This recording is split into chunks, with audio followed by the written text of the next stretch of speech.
തൃശൂർ പൂരം അലങ്കോലപ്പെട്ടതുമായി ബന്ധപ്പെട്ട് നടക്കുന്ന ത്രിതല അന്വേഷണത്തിനോടനുബന്ധിച്ച് ബി.ജെ.പി. മുൻ ജില്ലാ അധ്യക്ഷൻ കെ അനീഷ് കുമാറിന്റെ മൊഴിയെടുത്തു. തൃശൂർ പോലീസ് ക്ലബ്ബിൽ വെച്ചായിരുന്നു മൊഴിയെടുപ്പ്. തനിക്ക് അറിയുന്ന കാര്യങ്ങളെല്ലാം പറഞ്ഞെന്ന് മൊഴിയെടുപ്പിന് ശേഷം കെ അനീഷ് കുമാർ മാധ്യമങ്ങളോട് പ്രതികരിച്ചു.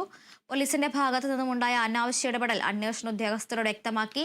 സംഭവ സമയത്ത് മന്ത്രി കെ രാജനോ വി.എസ്. സുനിൽകുമാറോ സ്ഥലത്തെത്താഞ്ഞത് ബോധപൂർവമാണോ എന്ന് സംശയിക്കുന്നതായും അനീഷ് കുമാർ പറഞ്ഞു. ഇത്തവണത്തെ പൂരം ഭംഗിയായി നടക്കുമെന്നും അനീഷ് കുമാർ കൂട്ടിച്ചേർത്തു. 2024 പൂരം അലങ്കോലപ്പെട്ടതുമായിട്ട് ബന്ധപ്പെട്ട കാര്യങ്ങളെല്ലാം വിശദമായിട്ട് അന്വേഷണ സംഘം ആരായുകയുണ്ടായി.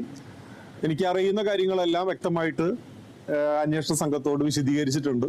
പോലീസിന്റെ ഭാഗത്തുനിന്നുള്ള അനാവശ്യമായിട്ടുള്ള പല ഇടപെടലുകളും തൃശൂർ പൂരം അലങ്കോലപ്പെടുന്നതിലേക്ക് എത്തിച്ചിട്ടുണ്ട് എന്നുള്ള കാര്യങ്ങൾ അറിയുന്ന കാര്യങ്ങളെല്ലാം പോലീസ് സംഘത്തോട് വിശദമായിട്ട് സൂചിപ്പിച്ചിട്ടുണ്ട്.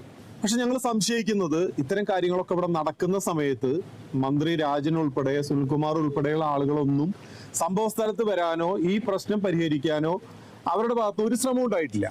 അപ്പൊ ഇത് ബോധപൂർവമാണ് എന്ന് ഞങ്ങൾ സംശയിക്കുകയാണ്. ന്യായമായിട്ട് ഞങ്ങൾ സംശയിക്കുകയാണ്.